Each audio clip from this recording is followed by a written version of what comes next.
Avant de parler du débat sur l'indépendance des médias, on va essayer de resituer un petit peu sur la planète ce qui se passe. On sait par exemple qu'en Afghanistan, 60% des journalistes ont disparu depuis un an, depuis les talibans. En Russie, des journalistes depuis 2000 ont été exécutés en raison de leur travail. On parle évidemment de la Chine, on parle de l'Amérique du Sud, on parle du Moyen-Orient. Et dans le rapport de RSF, annuel du RSF, la France est au 26e rang et on ne constate aucun décès ou aucun emprisonnement lié à l'activité du journalisme. Voilà, c'était pour faire un petit contexte général quand même, pour se rendre compte de quoi on parle, quoi. Donc en France, on est pas mal. Et RSF veut dire Reporters sans frontières. Alors, donc on a Julie Lalouette Geoffroy qui vient de Guingamp. C'est pas très loin, on est voisins, hein, et, presque. Hein. 2 heures quand même.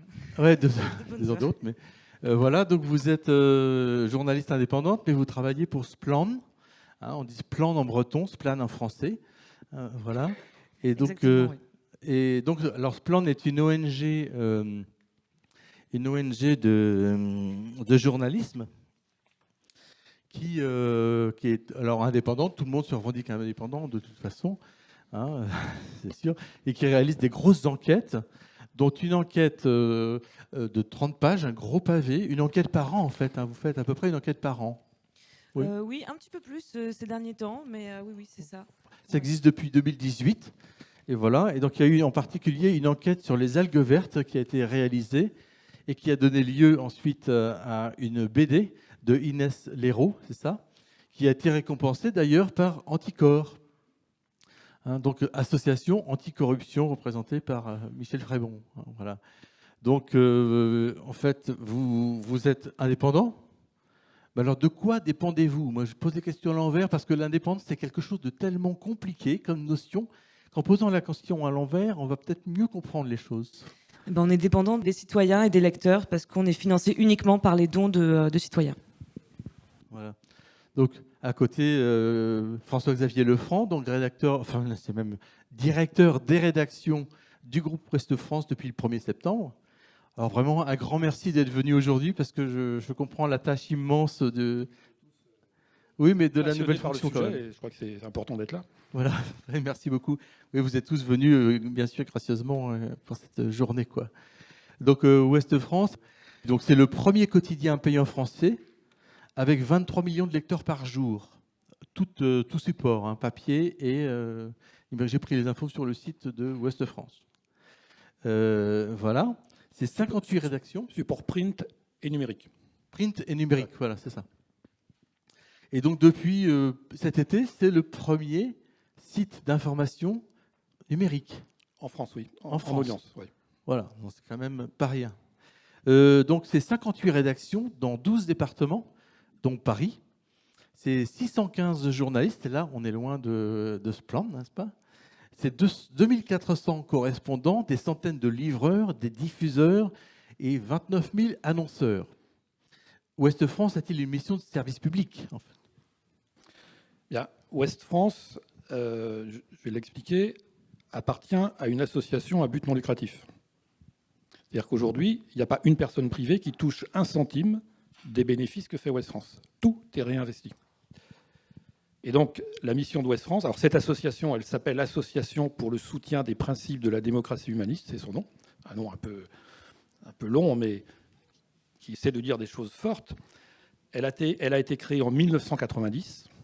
Elle a été créée par les familles fondatrices, puisque Ouest France a été créée après la guerre, il y a eu des résistants de différentes familles qui se sont réunis, qui se sont retrouvés à Rennes, autour d'un homme qui s'appelait Paul Hutin. Et voilà, donc il y avait des familles fondatrices. Et en 90, le patron d'Ouest France, qui s'appelait François-Régis Hutin, qui est un grand bonhomme, qui est mort en 2017, il a dit ce journal peut devenir une affaire d'argent, plutôt florissante. Ce journal ne deviendra pas une affaire d'argent. Ce journal est au service de la démocratie et donc va être placé sous la responsabilité d'une association à but non lucratif. Et donc il y a une procédure qui était tout à fait originale à l'époque qui a été mise en place. C'était en 90. Les statuts ont été revus l'année dernière. Et la réalité aujourd'hui, c'est qu'au sein de cette association, il n'y a plus du tout de famille majoritaire. Et quand un membre de l'association décède ou quitte, le membre qui arrive est choisi par cooptation. Par exemple, cet été, il y a 2 membres qui sont arrivés dans l'association. Il y a 60 membres. Le premier, c'est le grand historien français Pascal Horry, nouvel académicien. Et Pascal Horry, qui a une histoire avec nous un peu particulière, parce que son papa tenait l'agence de Ouest France à Fougères au moment de la guerre, après la guerre. Et il a été le premier grand reporter de Ouest France. Et la deuxième personne qui est rentrée dans l'association, c'est un journaliste qui s'appelle Éric Fotorino, que vous connaissez, qui est quelqu'un je pense, un journaliste extrêmement intéressant, très créatif, très inventif, qui croit vraiment à l'information de qualité. Voilà, lui, il est rentré. Il y a d'autres gens qui n'ont rien à voir avec le monde du journalisme. Le navigateur Thomas Coville, par exemple, est membre de l'association. Pourquoi ? Parce que c'est un gars qui partage l'idée de la nécessité d'une information indépendante. Si je vous raconte tout ça, c'est pour dire que la première nécessité d'une réelle indépendance, c'est l'argent. C'est-à-dire que si on dépend, plus on dépend, plus on est dépendant. C'est ça la réalité. Donc ce statut, nous on en est très fiers. On a eu tort de ne pas assez le dire. C'est-à-dire qu'il y a encore peu de gens qui savent ça. Beaucoup se disent oui c'est une association, mais c'est des familles. On voyait tout à l'heure dans le film là, le schéma de la presse française. C'est un schéma qui est faux. C'est un schéma qui dit voilà, c'est une association, puis c'est la famille du thym. C'est faux. C'est faux. Oui, c'est précisément parce que cette famille a voulu qu'il en soit ainsi. Il faut aussi lui rendre. Elle est à l'origine, la famille, mais effectivement, exactement. Le journal a évolué. Elle a souhaité que ce grand média soit un média indépendant. C'est une force aujourd'hui. Ça ne veut pas dire que tous nos articles sont réussis. Ça ne veut pas dire qu'on est les meilleurs. Ça ne veut pas dire qu'on est comme tout le monde. On a des qualités et des défauts. Mais au moins. Alors, les subventions. Alors, oui, donc, pour finir. La publicité, les subventions. Voilà. Alors les subventions, on peut parler des subventions rapidement. Bien sûr. Il y a eu, pas très longtemps, le rapport des subventions. Oui. Ouest France, qui est quand même le plus gros journal de France, arrive en 5e position. Oui. Et les 4 qui sont devant sont détenus par des milliardaires. Oui. Voilà, je tenais juste à souligner ces petites... Le premier étant Le Parisien. Voilà. Et l'idée qu'on défend, alors on me dirait, vous n'avez qu'à pas les prendre, incohérence, mais l'idée qu'on défend, elle a été exprimée tout de suite dans le film de Blast. C'est-à-dire que ce n'est pas les médias qu'il faut subventionner, c'est les lecteurs. C'est-à-dire qu'il faudrait que les citoyens puissent bénéficier chacune et chacun d'un bon d'abonnement, et après ils choisissent son média. Et nous, c'est l'idée qu'on défend, c'est l'idée que défend notre patron, Louis Echelard, le président du directoire, et c'est l'idée qu'on défend auprès des politiques. Voilà. D'accord. On assume le fait qu'aujourd'hui, les revenus de Ouest France, c'est pour 22% des revenus liés à la publicité. Alors en tout cas, je vous l'ai dit, les subventions, on ne dit pas qu'on ne les prend pas. On défend un autre système. Alors les subventions, c'est quoi ? C'est par exemple de l'argent pour l'aide au portage à domicile. On a des outils industriels. Je suis venu sans le détail, je suis désolé, j'aurais pu, parce que le sujet est intéressant. Nous, on l'assume complètement. Je veux dire, on ne se cache pas, on l'assume. La publicité, on l'assume aussi. Je vais vous expliquer pourquoi. Parce que pour ce qui est de la publicité, s'il n'y avait pas de publicité, le prix du journal, le prix de l'information serait donc plus élevé de 22%. Je vous dis que c'est 22%. Il est nécessaire que le prix de l'information reste accessible. C'est un truc qu'on a toujours défendu.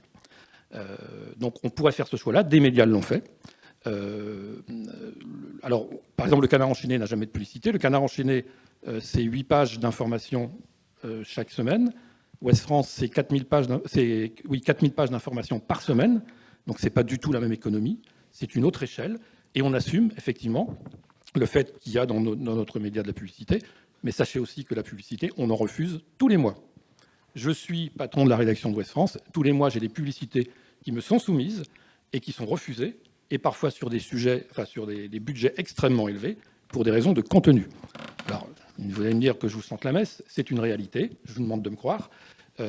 Et en tout cas, la publicité, c'est ça, c'est cette raison-là. C'est ça qui fait qu'on a encore de la publicité dans Ouest France. Il y a des gens aujourd'hui qui ne peuvent plus s'acheter un journal. Il y a des quotidiens aujourd'hui en France qui affichent un prix facial de 3,20 €. Ben, quand on affiche un prix facial de 3,20 €, on affiche le fait que le journal est un produit de luxe. Ben, nous, on refuse ça. Voilà. Donc, Maintenant, vous nous connaissez, hein, Ouest France, on existe depuis 1944, vous savez qui on est, vous nous lisez tous les jours. Nous devons être critiqués, et c'est nécessaire, du matin au soir. On a besoin de la critique de nos lectrices et de nos lecteurs. Je vous ai dit quel était notre modèle, je vous ai dit à quoi on croyait, et on essaie de suivre ce chemin-là en étant le plus vertueux possible. Voilà.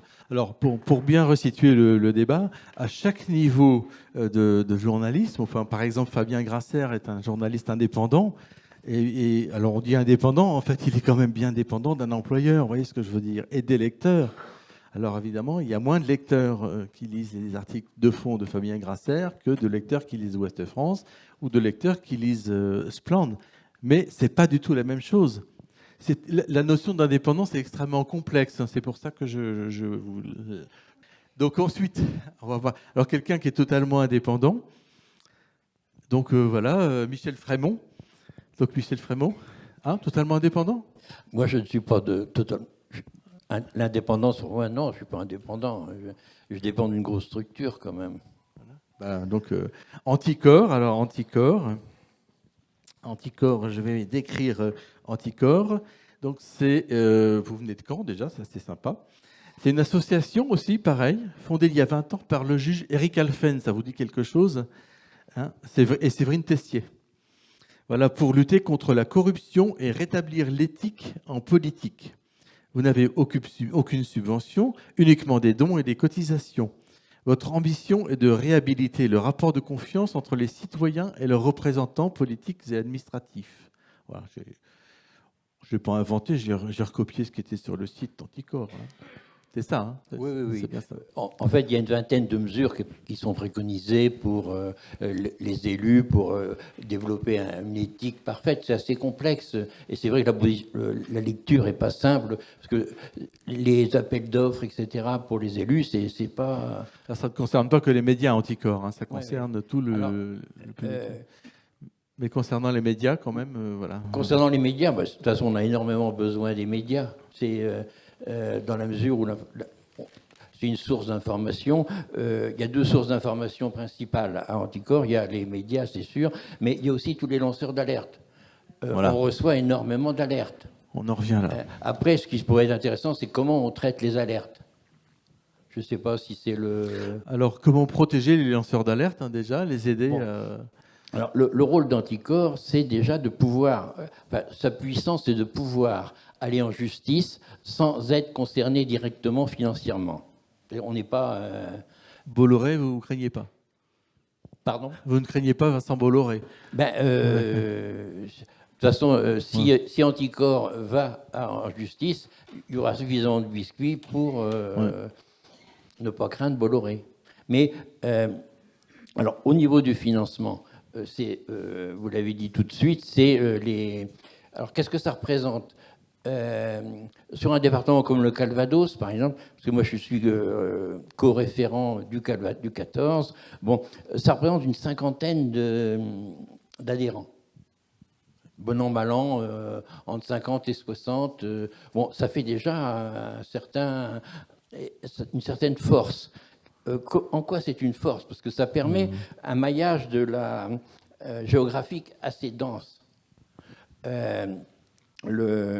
Alors, je pourrais développer comment est traitée une alerte, par exemple. Voilà. Je peux? Oui, allez. Bon, alors, une alerte, ça va arriver soit Anticorps national, soit Anticorps local. Bon. Ça va être transmis au local, aux référents locaux. Là, on va essayer de donner les moyens aux lanceurs d'alerte d'étoffer son dossier. On va valider avec lui et essayer de le protéger au maximum, bien évidemment, parce que c'est vrai que quand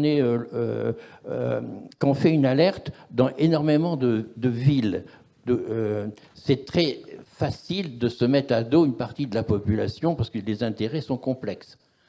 Dans les entreprises, celui qui est salarié, si il dévoile si son nom apparaît, ça va être la cata. On l'a vu dans les présentations antérieures. Il faut surtout pas être lanceur d'alerte, quoi.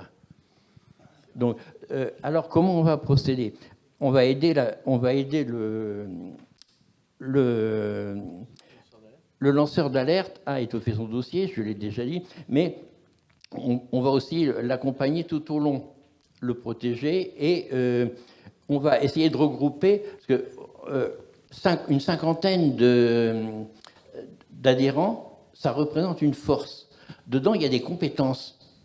Et s'il y a des compétences qui sont intéressantes, on va essayer de les mobiliser autour du lanceur d'alerte. C'est ce qui manquait à Raphaël Allais, hein, sans doute. Hein, voilà. D'accord. Voilà. Et après, au niveau du département, on a aussi toute l'assistance du national. C'est-à-dire qu'il y a tout ce qu'il faut en expertise juridique, etc. On n'est pas seul non plus. Parce qu'on a besoin aussi d'être accompagné, parce que on ne connaît pas tout en droit. Et là, je vois, par exemple, dans certaines affaires locales, ça touche à 3 départements. Donc, c'est comment on fait avec les autres départements. Parce que, le problème qu'on a tout de suite, c'est sur la Manche, par exemple, il n'y a pas de référent. Vous avez compris l'annonce. S'il y a quelqu'un de la Manche qui veut se positionner, alors c'est un travail très très bien rémunéré. C'est-à-dire que ne comptez pas sur Anticorps pour vous payer vos frais de bouche, les frais de déplacement le moins possible, et enfin bon, c'est un appel permanent au bénévolat. Mais c'est très bon vendeur. Hein. Et donc Fabien Grasser, donc pour ceux qui n'étaient pas là, était rédacteur en chef d'un journal qui s'appelle Le Quotidien du Luxembourg pendant une dizaine d'années. Et il a été licencié suite à des reportages, donc une série de reportages sur la fortune de la famille Assad, sur les LuxLeaks, hein, bien sûr, très proche de Raphaël Allais à cause des LuxLeaks. Et maintenant, il est journaliste indépendant. Alors, indépendant de quoi ? Enfin, ou dépendant de quoi ? Dépendant de ceux qui veulent bien me faire travailler. Après, voilà, moi, je sélectionne un peu les médias avec qui je veux travailler. Je propose, on n'accepte pas.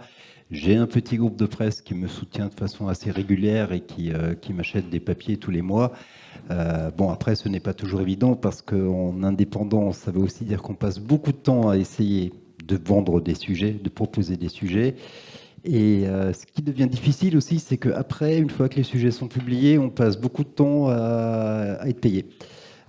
Donc, c'est pas toujours simple. Bon, voilà, moi, je suis clairement aujourd'hui je choisis les médias pour lesquels je veux travailler, sachant que les sujets que je vais proposer, je sais très bien qu'à certains médias, même si je parle d'évasion fiscale, je sais très bien qu'à certains sujets, c'est pas la peine que je les propose à certains titres. Bon, voilà, ce n'est pas simple. Ce n'est pas simple. Il y a une dégradation aussi des conditions de travail pour les journalistes indépendants depuis quelques années. Alors en télévision, par exemple, c'est de plus en plus des auto-entrepreneurs. On a une chaîne comme BFM qui a une armée d'auto-entrepreneurs et qui sont très maltraités, qui sont assez mal payés et voilà, qui parfois se font allumer sur le terrain parce que c'est BFM.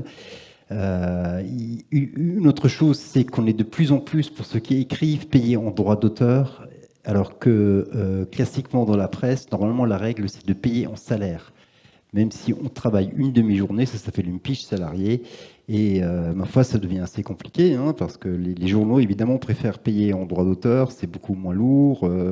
Et après, vous vous débrouillez, vos cotisations, c'est vous qui les payez, etc. Voilà, on a l'impression d'être dans une fable, le chien et le loup. Hein. Alors, vous êtes plutôt loup, en fin de compte. Hein. Mais le loup, il a faim, hein, c'est ça, dans le fable de La Fontaine. Voilà. C'est ça. Et c'est le prix de la liberté, il est parfois cher payé quand même, alors. C'est parfois cher payé. Et après, bon, moi j'ai des perspectives, j'ai des projets également de sites internet, etc. Et voilà, il y a des projets qui se construisent, il y a des collaborations aussi avec d'autres confrères.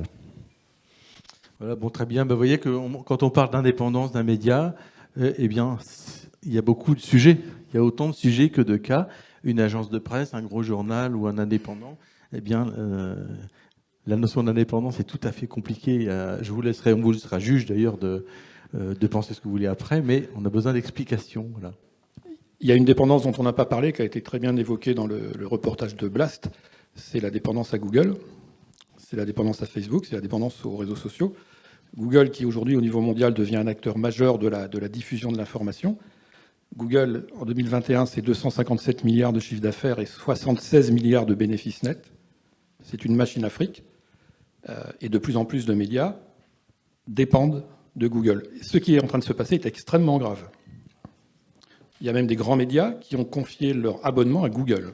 C'est-à-dire les gens s'abonnent en passant par Google, qui au passage récupère des données, des grands médias. Ça, c'est une dépendance qui est en train de s'accélérer, qui est terrible. Et juste pour terminer, je vais vous donner les chiffres sur les journalistes.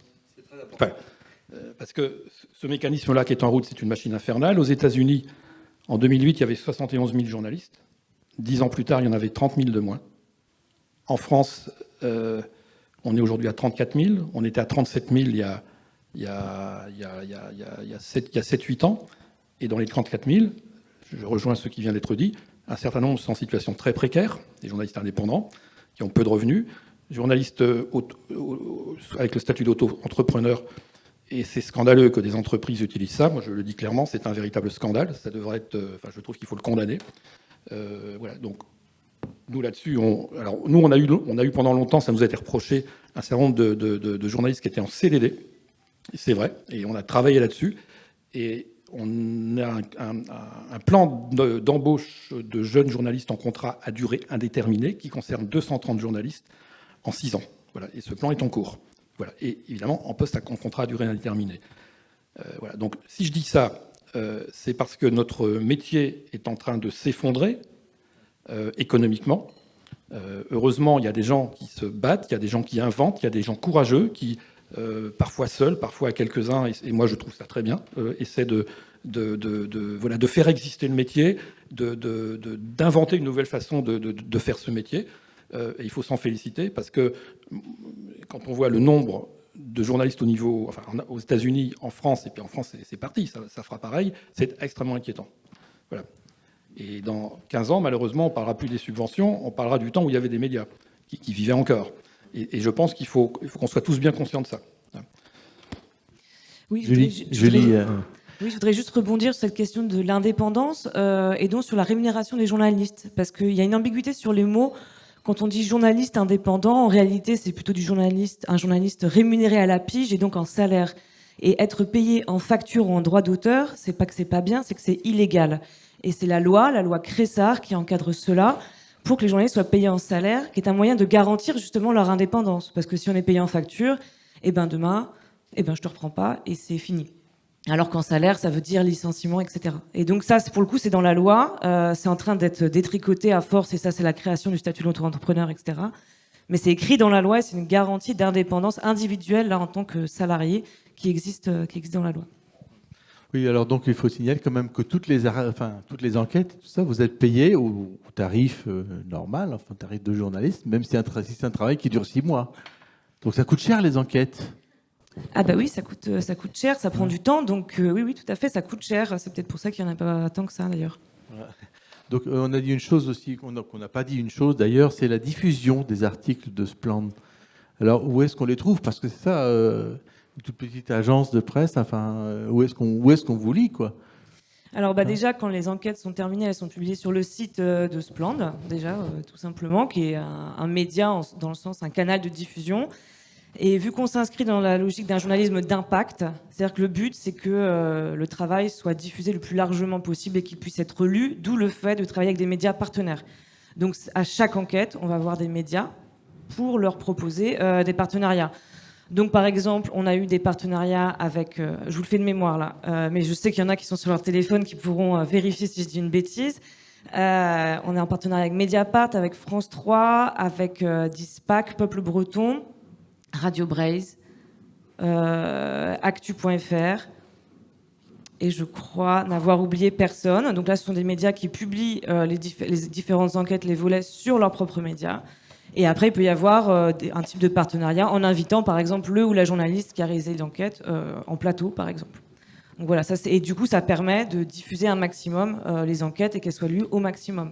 C'est la même logique, en fait, que le média Disclose, que vous connaissez peut-être, qui avait sorti des révélations sur le trafic d'armes au Yémen, par exemple, ou des enquêtes sur la pédophilie dans le sport, et une enquête aussi également sur l'entreprise laitière Lactalis, par exemple. Il y en a eu d'autres. On va, au moins que vous ayez des remarques à faire, non? on va aborder la question des pressions politiques, des pressions économiques sur le média. Alors, par exemple, vous êtes en train d'ailleurs de transformer la BD sur les algues vertes en film. Hein, voilà. Ça n'a pas l'air très simple. Oui, alors juste un tout petit point. Inès Léraud, donc l'autrice de la BD sur les algues vertes, c'est pas Splend qui a produit cette BD. Il y a eu la BD, il y a eu pas mal de problèmes derrière. Il y a eu une pétition sur la liberté d'informer sur l'agroalimentaire en Bretagne, signée par, de mémoire, 50 000 citoyens à peu près en 2 semaines et 500 journalistes, dont une bonne part de Bretons. Et c'est comme ça que les gens, en regardant les noms, se sont vus, ont pris un café et se dit tiens, on va créer Splend. Donc c'est pas nous qui sommes en train d'organiser le tournage du film, mais évidemment on en a des échos parce que Inès Léraud fait partie de l'équipe de Splend. Donc effectivement c'est assez compliqué. Les élus ne sont pas très très chauds pour qu'il y ait un tournage chez eux. Voilà, donc c'est un petit peu compliqué. Je ne suis pas dans les négociations, je n'ai aucun scoop à vous donner, mais effectivement c'est assez compliqué et on estime que ça pose problème parce que évidemment, on ne peut pas obliger les gens à répondre aux questions ou à accepter un tournage, évidemment, mais ça pose question quand même quand on est élu, donc représentant de citoyens, responsable de ce qui se passe sur son territoire, de fermer les portes et de bloquer complètement, quoi. Donc voilà, donc effectivement, c'est un sujet compliqué en ce moment. François-Xavier Lefranc, est-ce qu'il y a des pressions politiques sur Ouest France ? Il y en a tous les jours. Enfin, on vit dans un monde de pression permanente. Alors, c'est pas des pressions. Parfois, les pressions peuvent être spectaculaires. Parfois, elles peuvent être violentes. On a, nous, actuellement, 11 plaintes avec constitution de partie civile pour des pressions violentes. Parce qu'on systématiquement, on défend nos journalistes en déposant une plainte avec constitution de partie civile pour qu'un juge d'instruction se saisisse de l'affaire. Actuellement, il y en a 11. Et dans d'autres journaux, enfin, il y en a de plus en plus, hein, donc dans pas mal de journaux, les chiffres sont en train d'augmenter. Après, les pressions, il y a les pressions lourdasses qu'il est facile de contrer. Quand un annonceur vient vous voir en disant « si c'est ça, je retire ma pub », on lui dit écoutez monsieur, au revoir, vous retirez votre pub. Ça dure 2 secondes. Et la grosse pression d'un politique, c'est pareil, on sait faire. Hein. Mais parfois, la pression, elle est insidieuse. Moi, j'ai une règle, je tutoie jamais un politique.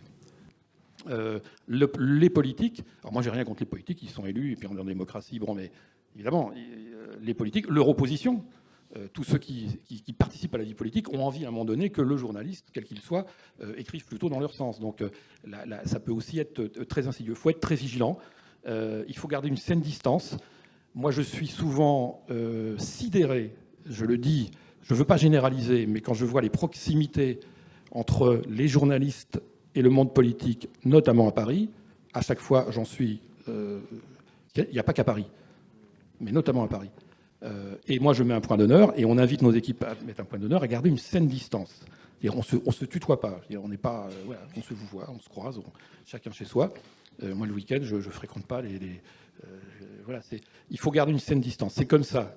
C'est aussi ça, les pressions. C'est pas seulement le truc... alors, il y a des pressions lourdes, il y a des pressions violentes. À la limite, c'est pas celles-là les plus compliquées parce que elles sont faciles à repérer. Les plus compliquées, c'est celles qu'on n'a pas vu venir. Oui, Michel Frémont, vous êtes bien au courant de toutes ces pressions et tout ça parce que vous êtes vigilant sur ce sujet. Moi, je n'ai pas eu de pression jusqu'à maintenant. Oui. Au national, je ne sais pas, mais de toute façon, comment dire non, en général, avec les journalistes, ça se passe bien. C'est-à-dire que on peut facilement les appeler quand ils ont traité un sujet qui nous intéresse et échanger autour. Et en fait, ça peut être donnant-donnant. On ne demande pas leurs sources, ils ne demandent pas les nôtres. Et ils vérifient, ils font leur travail. Et c'est très bien. Alors... on va aborder un personnage dont on a parlé tout à l'heure, mais qui n'est qu'un exemple parmi d'autres, hein, c'est Vincent Bolloré. Alors effectivement, Google, c'est d'une dimension encore plus importante, mais c'est l'arrivée des pouvoirs financiers, enfin des milliardaires, tout simplement, des individus même, qui prennent le pouvoir sur les médias, sur les pensées et sur beaucoup de choses de ce domaine. Fabien Grasser, vous qui avez enquêté sur Bolloré, alors... on peut faire un petit résumé. Tiens, voilà, on va faire un petit résumé.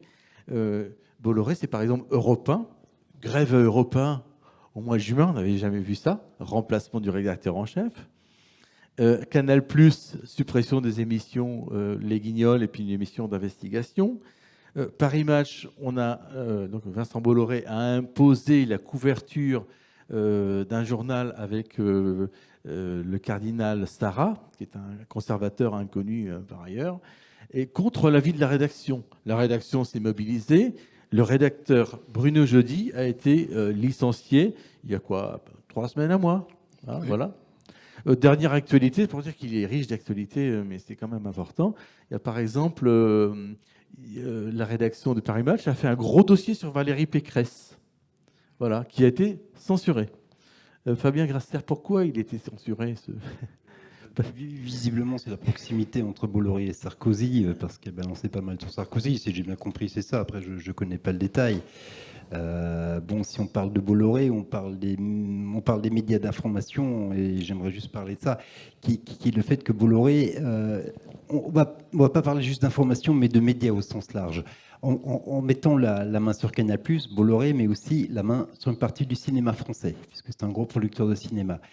Et aujourd'hui, il a le numéro 1 français d'édition qui s'appelle Editis. Il veut racheter le numéro 2 qui est Lagardère. Et donc, il va notamment... Là, par exemple, on va avoir Bordas, Hatier, Hachette, qui sont aussi, les manuels scolaires et parascolaires. Il va contrôler 63% de l'édition parascolaire. Et il a Plomb, il a tout un tas de maisons d'édition. Et là, il agit sur quoi? Il agit pas sur de l'information, il agit sur l'imaginaire. Voilà. Et c'est aussi de ça qu'il est en train de s'emparer. Bon, par ailleurs, Bolloré, c'est aussi de la distribution de presse. Il est dans la fiction télévisuelle aussi, avec des sociétés qui sont totalement inconnues, mais qui sont de dimension mondiale. Alors, Bolloré s'est rapporté dans un livre d'enquête sur lui. À un moment donné, il dit clairement je suis dans un combat civilisationnel et notre premier problème, c'est l'immigration.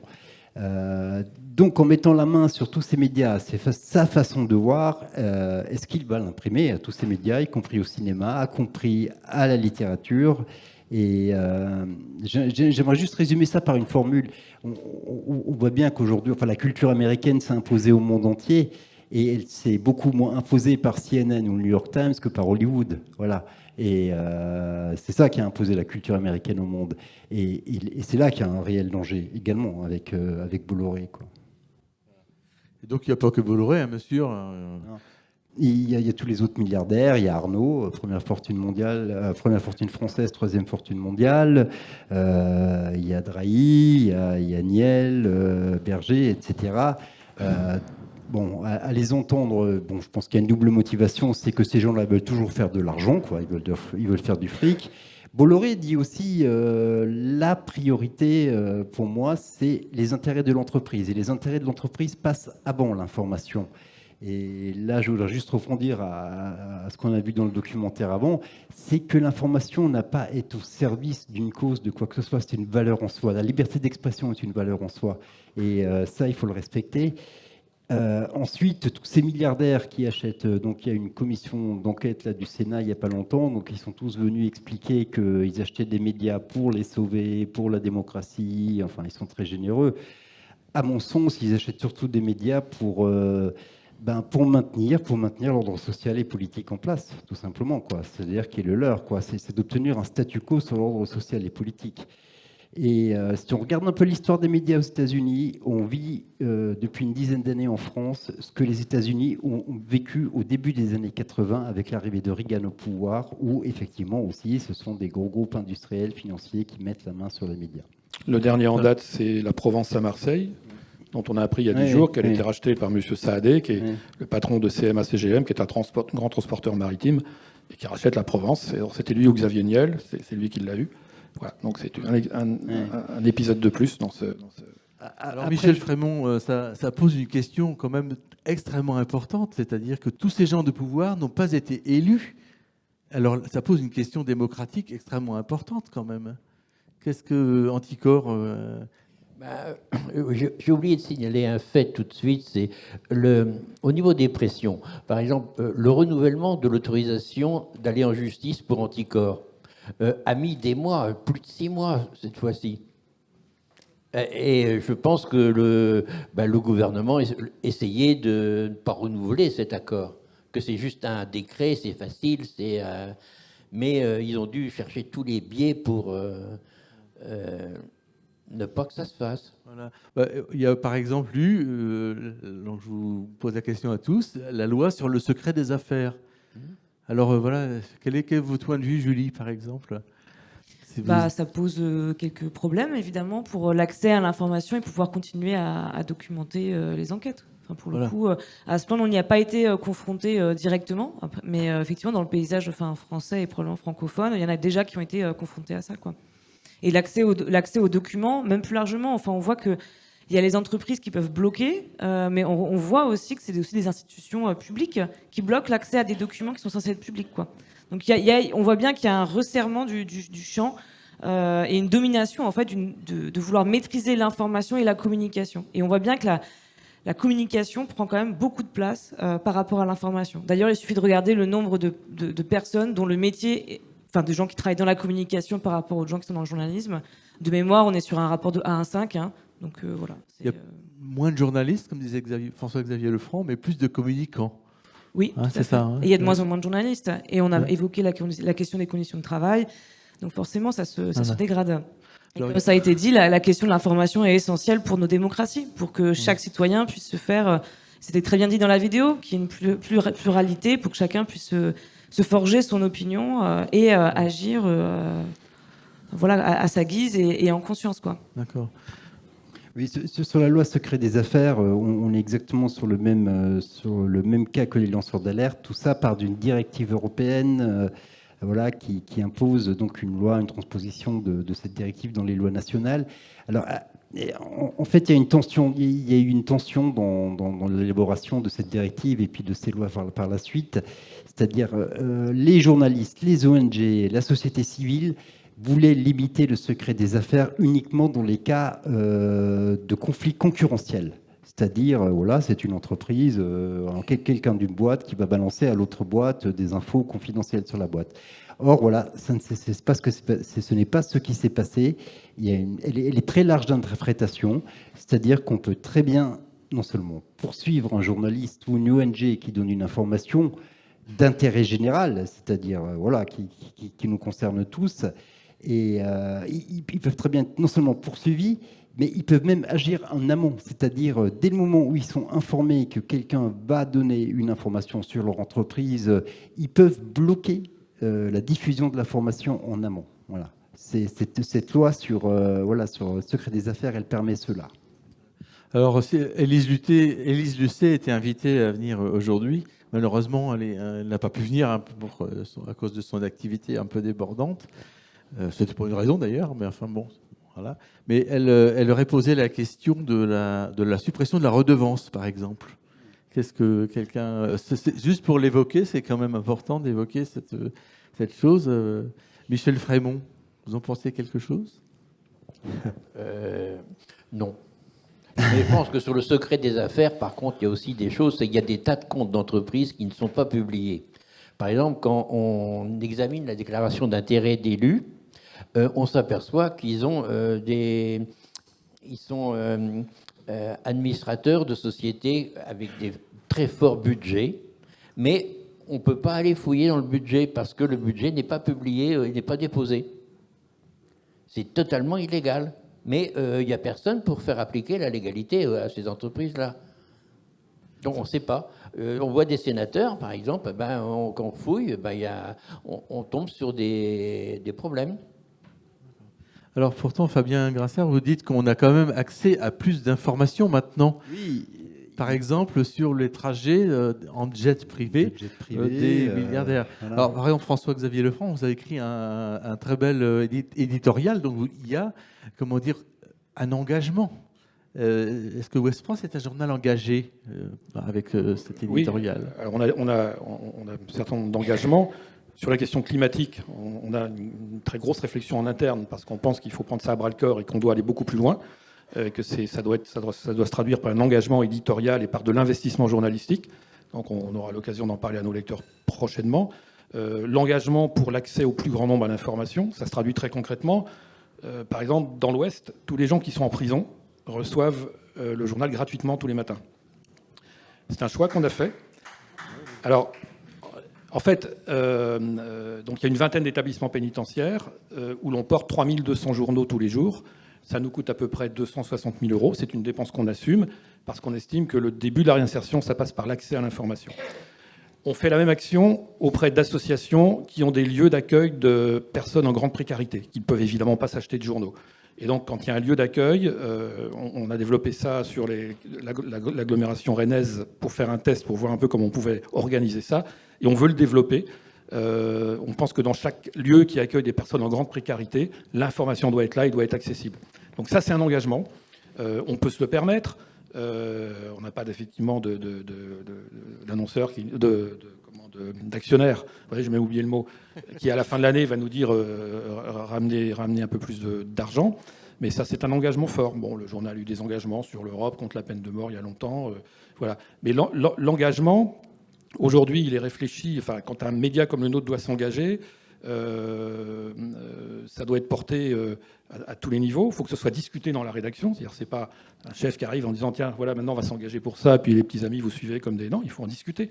Donc nous, actuellement, sur la question climatique, il y a un débat très important, très important, et qui doit aller au bout dans la rédaction pour savoir comment on doit faire notre métier en étant à la hauteur du défi colossal qui est devant nous. C'est un défi éditorial majeur qui va nécessiter de l'investissement journalistique. L'investissement journalistique, c'est aussi un engagement. Je vous donnais des chiffres tout à l'heure. Il y a beaucoup de journaux qui ont encore des journalistes, mais qui en ont de moins en moins.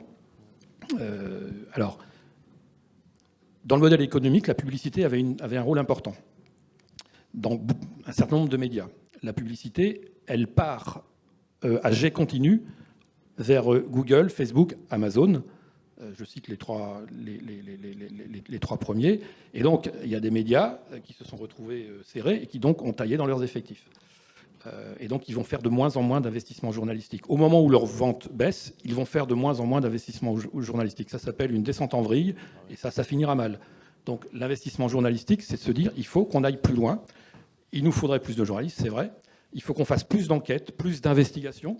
Et moi, je répète, je salue des journalistes qui, parfois, quelques-uns, nous aussi, on doit faire plus d'investigations. On va sortir dans quelques jours une enquête sur un grand club de foot, qui est un long travail d'investigation. On en fera d'autres. On veut en faire plus. Le reportage, il faut investir dans le reportage. Puis il y a une autre chose dont on n'a pas parlé, c'est le territoire. Parce qu'on peut avoir de belles idées sur les médias. Aux États-Unis, décidément, on y revient, vous avez tout un pan entier de ce grand pays où il n'y a plus du tout de médias, où il n'y a plus du tout de journalistes.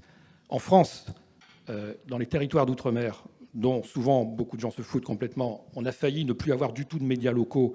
On peut penser ce qu'on veut de ceux qui y sont, mais en tout cas, alors là, il y a Xavier Niel, un milliardaire, qui est arrivé, qui a racheté France Antilles, qui existe toujours. Mais on a failli avoir des territoires français sans plus du tout de médias locaux. Dans l'indifférence quasi générale. Il y a des zones rurales où il y en a de moins, où il y en a plus. 55% des journalistes français sont concentrés sur l'Île-de-France et à l'étranger. Ça veut dire que 45% sont dans les territoires. Les territoires, on est quand même un grand pays. Donc ça veut dire que le territoire est un engagement aussi pour nous. C'est-à-dire avoir des journalistes qui vont aller dans le Sud-Manche faire des reportages, aller voir, je sais pas, des paysans, des associations, passer du temps avec eux, un temps de qualité, on a du temps pour les écouter. Ça, c'est un engagement. Et ça coûte beaucoup d'argent. Et ça, on veut le tenir. Mais c'est pas facile. Donc les journalistes, avec un réseau de correspondants locaux de presse, on en a un peu parlé, mais c'est des gens qui ont un rôle important aussi dans notre métier. Comment être présent à l'écoute de chacune des communes. Il y a une grande inégalité en France aujourd'hui entre des citoyens qui ont des journalistes pour les écouter et des citoyennes et des citoyens qui n'en voient jamais et qui sont inexistants. Quelle est la définition d'informer pour Ouest France? C'est quoi informer? Nous, on pense que c'est éclairer, c'est expliquer, c'est donner des éléments d'information vérifiés pour que le citoyen, ensuite, décide d'en faire ce qu'il veut, de penser ce qu'il veut. Donc, c'est de décoder, c'est voilà, enfin, on pourrait tourner autour de ça, mais informer, c'est donner des éléments qui vont permettre aux citoyens d'être réellement indépendants, de pouvoir participer au débat public, parce qu'il a les éléments d'information pour en parler. Si vous n'avez pas d'information, vous ne participez pas au débat, vous écoutez. Donc voilà, c'est un peu cette image-là qu'on a de l'information. C'est un devoir, c'est une nécessité. Voilà, c'est pour ça que la situation des médias est extrêmement inquiétante. Et quand on entend dire que la France occupe le 26e rang, je ne sais pas quoi, c'est hallucinant. Enfin, c'est hallucinant. 26e, c'est loin. C'est loin quand même, non? On est quand même Donc, il y a un grand danger. pays, une grande démocratie. Voilà. Moi, je veux bien juste ajouter une chose, parce qu'il parlait de Google, etc., Amazon, Facebook, et on est sur la même, quelque part, on est sur une même problématique que cette concentration des médias dans les mains de quelques milliardaires, dont ce n'est pas le métier à la base d'informer. C'est qu'il y a aussi une dimension, il y a une démission du pouvoir politique, tout simplement. C'est pour ça que ces gens aussi arrivent à s'imposer de cette manière. La concentration ces dernières années en France s'est faite notamment au mépris de la loi. Et voilà, les autorités ont fermé les yeux. Bon, il y a eu des ordonnances en 1944, donc les ordonnances de d'août 1944 qui empêchaient la concentration, qui devaient éloigner, c'est écrit comme ça, qui devaient arrêter la dépendance des journaux, des médias vis-à-vis des puissances d'argent. Il y a cette loi a été détricotée à partir de 86. Mais si Bolloré, par exemple, a pu réussir à acheter Canal, etc., c'est parce qu'à un moment donné, il viole la loi et personne ne bouge. Voilà. Donc il y a une démission des pouvoirs publics. Michel Frem, pardon. Je suis lecteur de Ouest France. D'ailleurs, j'en suis assez satisfait pour le niveau que je demande, parce qu'il y a un niveau très, très factuel, au fond. Et donc, quand vous dites que vous allez inciter les journalistes à l'enquête, ça poserait le problème du niveau de contrôle qu'exerce le journal en tant qu'institution sur la prestation de chaque journaliste. Donc, par exemple, on pourrait s'étonner peut-être de voir que dans l'information qui nous est donnée concernant notre député, qui est un homme fort sympathique, qu'on voit constamment sur Ouest France ou sur d'autres, jamais il ne soit interpellé sur son niveau politique, c'est-à-dire sur les décisions qu'il prend et les positions qu'il prend au niveau global. En fait, là encore, c'est une situation locale. Il faudrait regarder. Je ne connais pas votre député. Mais ça pose la question du rôle du journaliste en local. Nous, on dit souvent en proximité, et qui se trouve finalement au milieu de situations politiques avec des élus, avec leur opposition. Et c'est assez classique. On nous dit, soit on nous dit c'est systématiquement l'opposition qui parle, pas nous, ou alors c'est systématiquement le maire qui a la parole, ou si c'est systématiquement le député qui a la parole. Alors, le rôle du journaliste, c'est effectivement de veiller à ce qu'il y ait un regard critique, à ce qu'il y ait des questions critiques de poser, c'est de veiller à ce que tout le monde puisse s'exprimer, et puis de donner la parole aux citoyens qui a des choses à dire sur l'action de telle ou telle politique. Le journaliste ne fera pas le boulot à votre place, mais il doit être très ouvert au débat, et le débat, il doit aller très loin. Alors, je ne sais pas si ça va toujours assez loin, parfois ça va très loin, mais nous, en tout cas, la façon de traiter la politique, c'est pas de caresser les élus dans le sens du poil. C'est pas ça. D'ailleurs, si on faisait ça, je peux vous assurer qu'on n'aurait pas 600 000 abonnés, parce que les gens qui s'abonnent, ils sont très exigeants, ils ont bien raison, finiraient par nous dire « Attendez, vous êtes gentils, mais ça ne marche pas ». Donc le débat politique doit vivre. Les journalistes ne sont pas là pour faire le boulot à la place des citoyens, mais ils sont là pour enquêter, ils sont là pour regarder si ce que dit le député, si ses actes sont conformes à ce qu'il dit. Voilà. En fin de mandat, il avait dit ça en début de mandat. En fin de mandat, est-ce qu'il a fait ce qu'il avait dit? Voilà, ça c'est ce qu'on fait régulièrement. Voilà. Après la situation, il y a sans doute, je sais pas à quel article vous faites référence, mais bon. J'ai juste un point sur le niveau de contrôle qui est exercé sur chaque article qui est écrit localement par le journaliste, que je connais très bien et que je trouve tout à fait remarquable. Il n'y a pas de contrôle, ça ne marche pas comme ça. Le journaliste, il a une responsabilité importante, il doit l'assumer. Et heureusement qu'il n'y a pas de contrôle. Vous imaginez, le journaliste se dirait toujours « je suis contrôlé, je suis sous contrôle ». Il n'est pas sous contrôle, il a une responsabilité, il doit l'assumer. Y compris quand on fait des enquêtes un peu compliquées.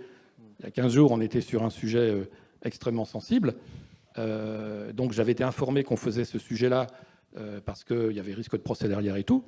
Et Donc, dans ces cas-là, je suis informé. On me dit attention, là, il y a un sujet, ça peut ouiner. On avertit le service juridique, nos avocats sont avertis et tout, et puis on fait le boulot. Mais à chaque fois, je dis, vous m'appelez si vous avez un souci, mais vous faites le boulot. Vous avez confiance. Et heureusement, parce que sinon, ce serait très grave si ça se passait comme ça, parce que ça voudrait dire que toutes les rédactions seraient paralysées, seraient tenues en laisse. Et moi, je pense que les rédactions, elles ne doivent pas être tenues en laisse. On recrute des jeunes journalistes, enfin des jeunes ou moins jeunes, on recrute des journalistes et on leur fait confiance. Quand ils rentrent, on leur dit, voilà, c'est un boulot sérieux, voilà comment on travaille, vous aurez une vraie responsabilité et vous l'assumerez. Voilà. Voilà. Oui, la charte de Munich, elle est dans toutes les rédactions. On le remet les jeunes journalistes reçoivent un fichier épais comme ça, où on leur parle du commercial et de l'éditorial. Ça rejoint ce que vous disiez tout de suite, monsieur. On leur parle de ce qui nous paraît être des fondamentaux. Il y a des textes de référence. C'est un dossier, tous les journalistes qui ont été embauchés à Ouest France, on l'ont vu passer. C'est un dossier qui est épais comme ça. Ils repartent avec ça sous le bras. Donc, on fait des entretiens sur tous les sujets importants.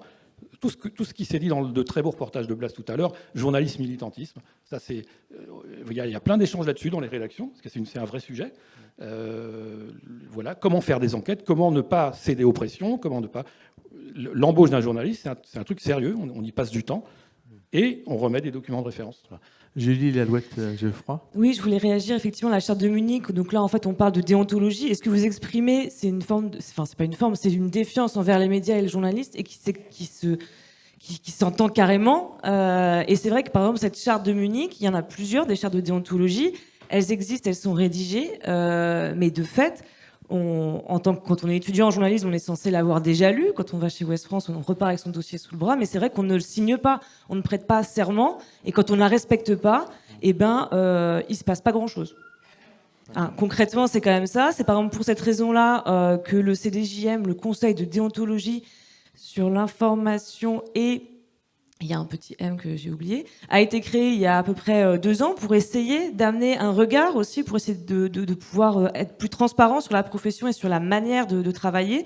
Et je vous invite à lire les avis, ils sont hyper intéressants parce que ça permet de distinguer à chaque fois des critiques sur une ligne éditoriale et sur la déontologie. La déontologie, on est vraiment sur comment est-ce qu'on pratique son métier, donc ça parle de méthodologie de travail, et les avis sont hyper argumentés, enfin, je trouve ça très très enrichissant.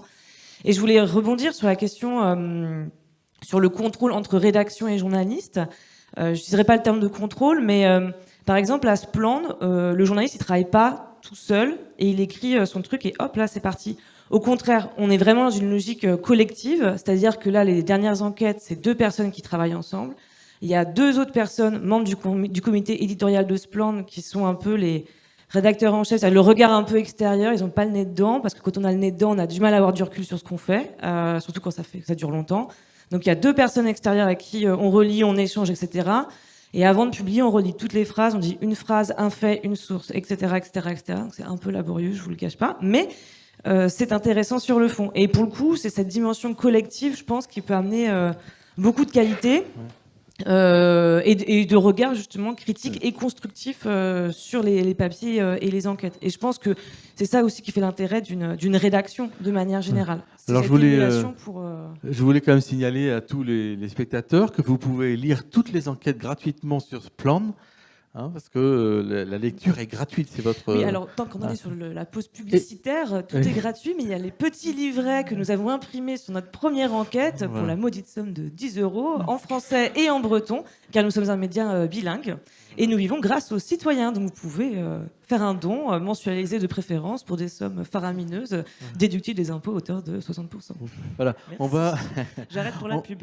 On va aborder un autre sujet qui est, il y a une affiche derrière vous, qui est la confiance envers les médias se dégrade. Donc le Reuters Institute a fait ça. Donc vous voyez bien, la confiance, par exemple, en la France arrive quand même assez bas dans le classement.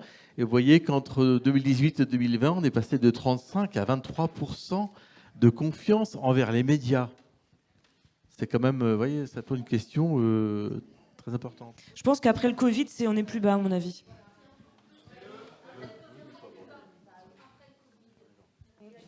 Sur la question des pesticides, par exemple, c'est un sujet de débat, évidemment. Nous, cette affaire-là, on l'a traitée en se disant il faut être il faut qu'on soit hyper béton sur l'aspect scientifique. On a un journaliste qui est à la fois ingénieur agricole et qui a fait une grande école de journalisme, qui est un très bon journaliste, qui a beaucoup d'ancienneté, qui est, je pense, l'un des meilleurs spécialistes en France de cette question-là. Et on avait fait tout un travail d'explication scientifique. Voilà. Et puis après, cet élément-là, il est utile à nos lectrices et à nos lecteurs pour débattre. Voilà. Alors, il faut faire vivre le débat sur les pesticides, sur tout ce qui fait débat d'ailleurs, les pesticides, le nucléaire, enfin tout ce qui est aujourd'hui la transformation des filières économiques, enfin des filières agricoles, et d'ailleurs, avec l'histoire climatique, la transformation de toutes les filières économiques, là, va y avoir matière à des débats extrêmement intéressants. Il ne faut pas qu'on oublie d'apporter les données scientifiques, parce que notre rôle, ce n'est pas d'asséner des positions dans la tête de nos lecteurs, c'est de leur donner des éléments pour qu'ils puissent ensuite participer au débat. Est-ce que ça va lutter contre la désinformation? Parce que on ne va pas parler que de Ouest France. Il y a par exemple toute la désinformation des réseaux sociaux, de Facebook, etc. Et comment peut-on lutter contre cette désinformation? Alors, voilà. Est-ce que justement... Sur la confiance, enfin, je ne vais pas monopoliser la parole, mais sur la confiance, moi j'ai un principe, c'est que la confiance, ça se mérite. Donc quand on n'a pas la confiance, il faut quand même s'interroger. Alors, il y a le chiffre global, après, on rentre dans le détail. Il y a des nuances, évidemment, selon le type de médias. Alors, les gens vont vous dire qu'ils n'ont pas confiance dans les réseaux sociaux, mais qu'ils y passent leur journée. Oui, c'est ça. Donc, il y a aussi des incohérences. Oui. En tout cas, oui, la confiance, ça se mérite. À nous de mériter la confiance de nos lecteurs. Et puis, il faut regarder les choses en face. Il ne faut pas se cacher sous la table. J'ai un exemple précis en tête. Un truc qui a fait un petit peu parler. C'est juste un exemple. C'est l'histoire des sondages. Vous savez qu'on avait pris la décision pendant la campagne présidentielle de ne publier aucun sondage. On a pris cette décision en octobre, parce qu'en octobre, la machine commençait à tourner, avec l'histoire de Zemmour, qui, sondage après sondage, finissait par occuper tout l'espace médiatique, au moins sur les chaînes en continu et même au-delà. Et à un moment donné, on s'est dit, mais là, on est vraiment en train de se faire manipuler. Enfin, là, les citoyens sont vraiment en train de se faire manipuler. C'est une évidence. Ouais. Et tous les médias se sont obligés d'y aller en se disant tout le monde en parle, donc on va en parler aussi. Et en plus, parce que ça fait de l'audience, les sondages. Alors, il faut quand même signaler que Vincent Bolloré rachète l'Institut de sondage Opinionway. Bah oui, comme ça, c'est pour vous dire. Les résultats sont meilleurs. Donc, mais oui, voilà, faut aussi s'inquiéter de ça. Mais, et là, nous, la question qui nous taraudait, c'était celle de la confiance. Parce qu'on se dit, on voit bien qu'on se fait manipuler avec cette histoire-là. Essayons d'être crédibles. Et pour nous, ça passait par une décision qui était assez radicale, parce qu'on perdait de l'audience en faisant ça. Mais c'était assumé. On s'est dit, on ne publiera aucun sondage. Parce que c'est du pipeau, parce qu'on se fait manipuler, parce que les journalistes passent beaucoup trop de temps là-dessus, et pas assez à aller écouter les gens dans le Sud-Manche ou ailleurs, en passant du temps avec eux. Donc, c'est aussi par des choses comme ça qu'on peut petit à petit expliquer à nos lecteurs qu'on est là, qu'on veut travailler sérieusement, honnêtement, qu'on a des principes, des valeurs auxquels on tient. Tout n'est pas parfait, bien sûr, et il y aura tous les jours des articles sur lesquels vous pourrez, avec tout à fait juste raison, dire, écoutez, là, j'exerce mon regard critique, je ne suis pas d'accord. On a besoin de ça. Mais la confiance, elle va se gagner comme ça, hein, par un dialogue permanent avec les lecteurs, par une écoute. Moi, je suis là, moi, ça m'intéresse de vous écouter. Je n'attends pas qu'on me dise... Alors, est-ce que, parce qu'on approche de la fin aussi pour le buffet, est-ce que... Anticor, par exemple, attribue des prix donc sur l'honnêteté, l'intégrité, le prix éthique d'ailleurs, hein, qui est attribué au consortium des journalistes, par exemple, cette année, et des casseroles aussi. Hein, donc, est-ce que, comme un Nutri-Score, on ne pourrait pas attribuer à chaque média une note sur l'indépendance éditoriale?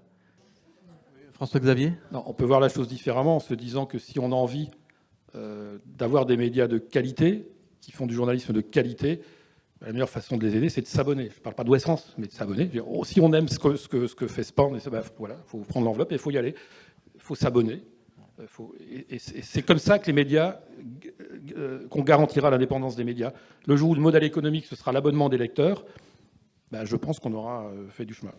Et d'ailleurs, pour rebondir sur la question de la redevance, on peut aussi très bien se dire que individuellement, on se donne un budget de temps par an pour les médias et vous le répartissez. Votre cotisation pour la redevance, vous la ventilez vous-même, si elle est amenée à disparaître, de compenser finalement vous-même individuellement aussi ça, par exemple. Voilà. Il va falloir qu'on change de manière de raisonner, justement, si on veut des médias libres. Ça coûte cher, la liberté aussi. Ça a un coût, en tout cas. Et il faut savoir ce qu'on veut. Hein, voilà. Et puis ça coûte cher le boulot bien fait. Et ça vaut c'est vrai dans l'information, mais sur n'importe quel métier, quoi. Enfin, je pense que vous le voyez sur n'importe quel objet de votre vie quotidienne, quoi. Quelque chose de bien fait, ça coûte cher. Donc c'est pareil pour la presse. Voilà. Vous parliez avant de la sélection de la publicité. Vous dites que tous les jours vous acceptez ou vous refusez des publicités. C'est sur quels critères? Et par exemple, Non, je dis qu'il y a parfois des publicités qui posent un problème de contenu. Par exemple, je ne sais pas, sur un sujet de débat, l'un des acteurs du débat dit « je vais faire une publicité », ça arrive très souvent ça, « je vais faire une publicité pour donner mon avis, et puis voilà, je vais m'acheter une page, comme ça, tout le monde va le voir ». Nous, par principe, on ne prend pas, parce que dans ces cas-là, on le fait savoir à la rédaction, et on dit aux gens, il y a un débat contradictoire dans lequel vous aurez la parole, mais on n'accepte pas de publicité là-dessus. C'est arrivé, ça arrive très souvent. Donc, Par exemple, EDF, par exemple. Alors sur un sujet qui fait débat, le principe qu'on a adopté, c'est que, je sais pas, vous parliez tout à l'heure du projet, voilà. Le projet est critiqué, il y a un gros débat local, il y a évidemment des gens qui ont de l'argent, d'autres qui n'en ont pas, donc celui qui a du fric pourrait dire je vais m'acheter une page de pub, ça on marche pas là-dedans, ça on refuse. Donc c'est un exemple. Voilà, quand une marque affirme un truc qui nous paraît faux, on refuse. Voilà. Et puis voilà. Donc le principe, c'est que ça passe toujours donc ça passe sur mon bureau en tant que responsable de la rédaction. Parfois, on en parle avec le directeur de la publication, parce qu'évidemment, si c'est un budget de 400 000 euros, il est important qu'il soit averti. Mais alors vous n'êtes pas obligé de me croire, je peux vous garantir que c'est pas du tout le montant de la publicité qui fait pencher la balance. Et vous seriez étonné du montant des budgets sur lesquels on a dit on prend pas. Parfois sur des images. Par exemple, une publicité qui utilise l'image d'un politique ou d'une personnalité publique, par principe, on refuse qu'on utilise l'image de quelqu'un dans une publicité. S'il n'a pas donné son accord, voilà, ça, c'est des trucs comme ça, on refuse. Voilà. Sur la question du traitement des mobilisations des violences policières, il y a quand même des choses qui ont bougé en France sur le traitement des violences policières il y a quelques années. Il y a eu la loi travail, il y a eu les gilets jaunes, il y a quand même quelque chose qui s'est passé et qui met ce que vous dites justement, qui a mis ça en exergue quand même sur cette question du traitement médiatique des violences policières. Et j'ai quand même l'impression que des choses ont changé, en tout cas que ça a été dit, souligné. Il y a le film que vous avez peut-être vu de David Dufresne, donc journaliste qui a tenu le compte Twitter Allo Place Beauvau et qui a fait le film Un État qui se tient sage. J'ai l'impression qu'il y a des choses qui ont été dites, alors peut-être pas que ça a bougé aujourd'hui, mais au moins qui ont été dites et que ça a été souligné. J'ai l'impression qu'il y a quand même quelque chose qui s'est passé. Probablement que c'est pas satisfaisant aujourd'hui, mais j'ai quand même l'impression qu'il y a eu quelque chose. J'ai participé récemment à des travaux avec des représentants des magistrats, des syndicats de journalistes, des associations, pour expliquer que l'accès aux sources et l'accès aux sources qui permettent de comprendre des situations comme celle-là était verrouillé, que ça nous inquiétait beaucoup. Et je pense qu'il y a il y a des choses qui sont en train de changer. Je suis tout à fait d'accord. Il y a des choses qui vont évoluer. Nous, journalistes, on doit être extrêmement vigilants là-dessus, parce qu'à chaque fois qu'il y a un fait comme celui que vous dites, on doit enquêter. Nous, on travaille sur ce sujet-là. L'histoire effectivement, il y a eu plusieurs faits. Là, ça pose question, quand même. Ça pose question. Mais aujourd'hui, il y a beaucoup de paroles qui sont verrouillées. Prenez la police, par exemple. Les policiers, c'est pour ça que c'est souvent les syndicats de policiers qui parlent, parce que les responsables de la police avaient interdiction absolue de parler, tenus par les procureurs. Et je pense que c'est très dangereux, ça. Voilà. Donc on se bat aussi contre ça. Ça ne se voit pas, mais... Je voudrais avoir votre avis, messieurs, mesdames les journalistes, concernant la pluralité d'informations dont vous avez parlé, dont nous avons besoin pour nous forger notre opinion. Que pensez-vous des journalistes de RT France? Font-ils mal leur travail au point qu'on ait censuré RT France? Et la deuxième question qui va avec, c'est la notion de la censure. Voilà, je voulais votre avis par rapport à la qualité, je parle bien de la qualité de ces journalistes français de RT France. Quel est votre avis? Merci. Alors moi, j'en connais deux qui ont démissionné de RT France, qui m'ont raconté comment ça se passait à l'intérieur, et je pense que RT France, c'est un outil de manipulation de l'opinion. Et je pense que RT France n'est pas un média. Après, ce que je voulais simplement dire, pas tellement sur le fond que sur la forme, c'est la manière dont ça s'est passé. Moi, il y a quelque chose que j'appréciais assez sur RT France, c'est que voilà, les responsables russes, au début de la guerre, on les voyait faire Lavrov, etc., on les voyait faire leurs conférences de presse sur 30 minutes, alors que bon, la plupart des médias sortaient une petite phrase, donc c'était intéressant d'avoir la totalité, mais de l'information brute. Mais la question qui se pose avec RT France, c'est que bon, il y a eu un certain nombre de plaintes auprès de l'Arcom, aucune n'a abouti à l'interdiction. Et moi, je pense qu'il faut interdire un média dès le moment où il franchit voilà, la ligne blanche de la loi. Et RT France a été interdit dans le cadre de sanctions internationales et ça a été validé par le Conseil d'État parce qu'il n'y a aucune justification à apporter dès le moment que c'est des sanctions internationales. Et moi, c'est un peu ça que je regrette avec l'histoire d'RT France, sans prendre position sur le fond. Hein, c'est que si on l'interdit, voilà, sur quelle base l'interdit-on légal, quoi. C'est-à-dire, en quoi a-t-il violé voilà, le droit de la presse, etc. Mais la question, voilà. moi, quand je vous réponds, je ne suis pas pour l'interdiction d'un média, ça me pose toujours problème quand on interdit un média, mais c'est un outil de manipulation, ça je l'affirme. Voilà, ben écoutez, sur cette, chacun va penser ce qu'il veut, je crois, sur cette question. Je vous propose d'arrêter le débat. Attendez, une minute. D'abord, premièrement, la presse a un coût, n'hésitez pas à vous abonner. Deuxièmement, cette journée a un coût, n'hésitez pas à déposer dans la corbeille quelque chose en conscience, hein, voilà.